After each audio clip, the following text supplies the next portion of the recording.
Ջրի արտահոսքի հետքերով մասնավոր տունը նոր վերանորոգած, ոնց հասկացա մի ամիս են վերանորոգելու ապրում, արդեն ստեղախոհնաված է, ակնհայտ տեղերն եմ ասում, ստեղախոհնաված է, իսկ ընդհանուր տարածքը տեսադիտարկելով, այսինքն խոհանոցի հատվածով, այս մասում, բաղանիքի այս պատը ընդհանուր, ներքևի մասը գերխոնավ է, անցել եմ ճնշումներով ստուգման, հասկանամ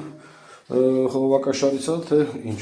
Ճնշումներ տալով տաք ջրից ունենք անկում, այսինքն ճնշում է անկնում, անցնենք ակուստիկ լսումների։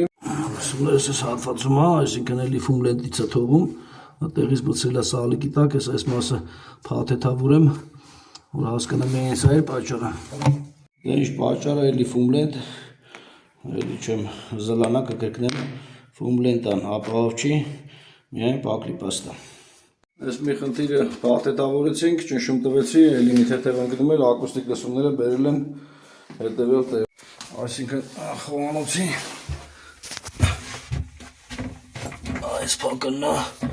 շատ էլ վատ տեղ է, տենակ ոնց էլ փաթեթավորում, էլի ճնշում տանք։ Հենց այլի երկրորդը, էլի ֆում լենտ է։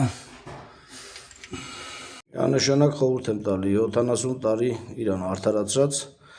պակլի, ռուսերեն ասած լյոն, փայտանյութա ու պաստա։ Փաթեթավորումը սա ապահովն է նամանավանդ պատերի մեջ։